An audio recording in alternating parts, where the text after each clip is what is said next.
seen before, ever. But we're going to crush crooked Joe Biden next November. We're going to make America great again. We're going to put America first.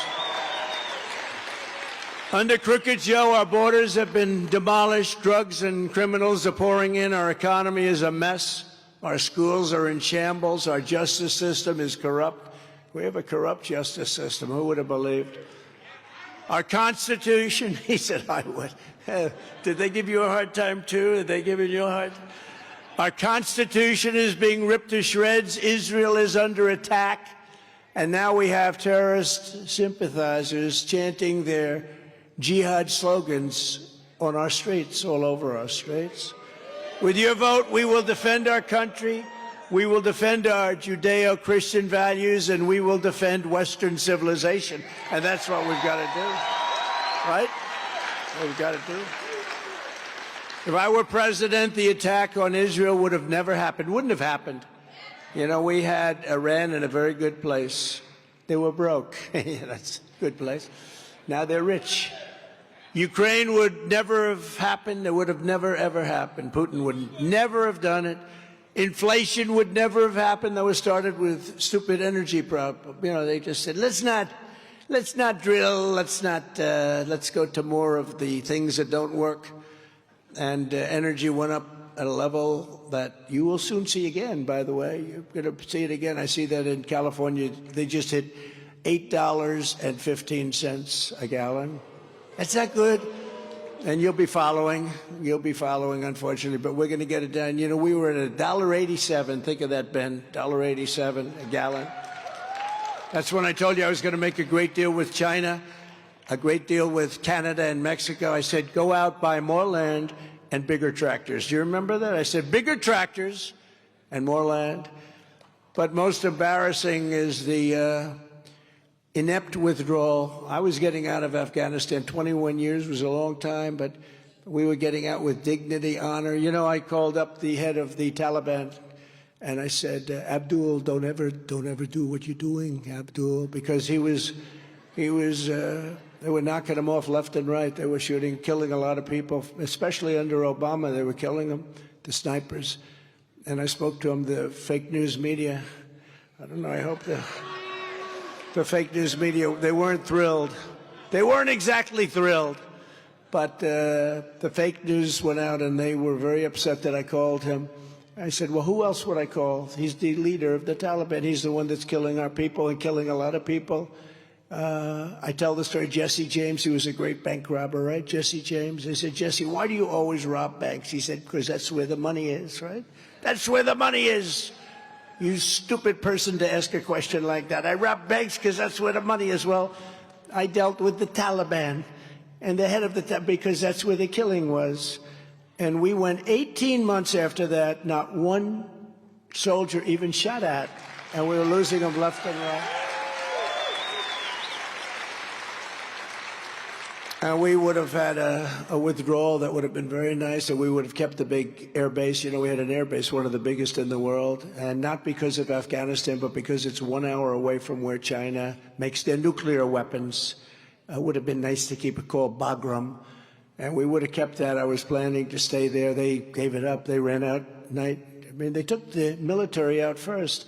Before they took out anything, they didn't take the American citizens, many of whom are still there now. A lot of people don't know that. That cannot be enjoyable right now. They can't get out.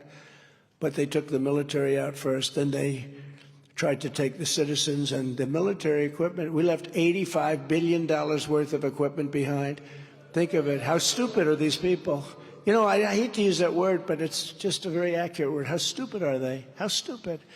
And they left all that equipment behind. And now Afghanistan is the second or third largest seller of military equipment in the world. They're selling our equipment that we left behind because they don't need anywhere near. They need about 3% of it. 700 rifles and guns, 70,000 trucks and cars, many of them armor-plated, costing millions of dollars to build, airplanes, tanks, goggles, you know, the goggles. They weren't, you know, they're great fighters, but they never fought at night because they couldn't see at night. Now they can fight at night because we left them the best goggles, brand new, never taken out of the box, and better than what we have. thousands and thousands of goggles. People say, oh, that's not so good. Well, it is. Those are very expensive. Those are treasures. We gave them everything, and what we got is nothing but embarrassment. The most embarrassing moment, in my opinion, the most embarrassing moment in the history of our country. And I think that's one of the reasons that Putin said, hey, if these people are so inept to allow a thing like that to happen, let's go and try and take Ukraine right now. And I think it opened the world to some very bad facts. But the truth is, you know, we defeated ISIS 100%. Ben was with me. 100% of the ISIS caliphate. We did it in 4 weeks. You know, we did that in 4 weeks. 4 weeks, and we knocked out 100% of that. And it was an honor to do it. We were told that we couldn't do it for 4 years. It would take 4 years at least and maybe not be able to do it. We did it in 4 weeks. We have unbelievable military. And that was when I went over to Iraq. Do you remember that? I spoke to some incredible people over there. And they said, sir, I think we can do it in 4 weeks. You have time left over.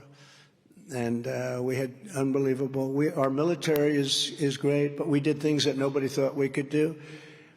We would not have an open border where countries are emptying out their prisons and their mental institutions. They say, please don't use this term, sir. Insane asylums. That's Silence of the Lambs, right? Hannibal Lecter. Did anybody ever hear of Hannibal Lecter? The young people didn't. The young ones didn't. They don't want to hear about Hannibal. We don't want, but that's, they said it's a very tough term. I said, well, it's inaccurate. They're emptying out insane asylums. They're emptying out their mental institutions. They're emptying out their prisons and jails. And terrorists are pouring into our country.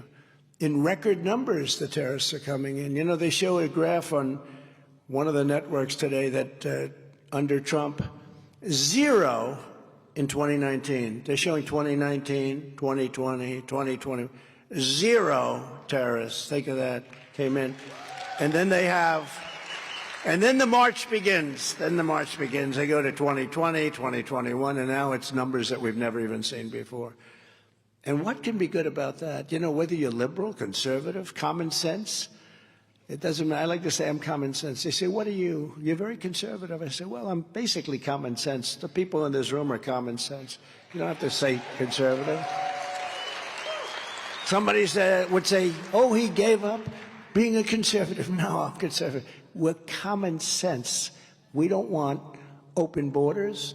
We want voter ID. We want paper ballots. We want same-day voting. We want schools that work well and can teach your kids how to read and write and arithmetic. We want a strong military. We want low taxes, right? We want low taxes. We want very little regulation. I gave you the greatest tax cut in the history of the country. We gave you the biggest regulation cut. That's why we had the best economy in the history of America. We had the best economy in the history of our country, and we'll do it again. I think we can do it quickly. Look, they really loused it up with energy. Energy was a disaster. We will say the words, drill, baby, drill. We'll be drilling very quickly, okay?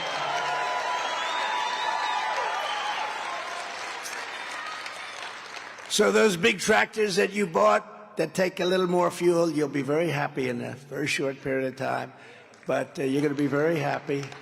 But we did great, and, you know, they're just running off the fumes of what we did. I was very disrespectful to Iowa. I'd like to apologize because I go around saying, of course we're going to win Iowa. And my people saying, you cannot assume that to this extent. Well, we are, I think we're up by 47 points or something, so we should. But forgetting that. But Ben, they said, sir, it would be nice if you didn't say that because you can't just assume, you know, people may get upset. I said, wait a minute. I got Iowa and the farm states, Nebraska, Wisconsin, and others. I got farmers $28 billion from China. I said, there's no way that Iowa is voting against Trump. There's nothing. You guys were opening up those checks. You say, where the hell did that come from? That came from Trump. I got it from China. Do you think Biden's going to get $28 billion from China? China pays Biden directly. Okay? We're just trying to find out how much. Most corrupt president we've ever had by far, and the most incompetent. Most incompetent. And I never used to talk that way. You know, it's true. But you wouldn't say that because I respect the office too much. But now I hit him differently than I would. Because they did something to me that's never been done before. They indicted me because I protested a crooked election. They indicted me to go after people for years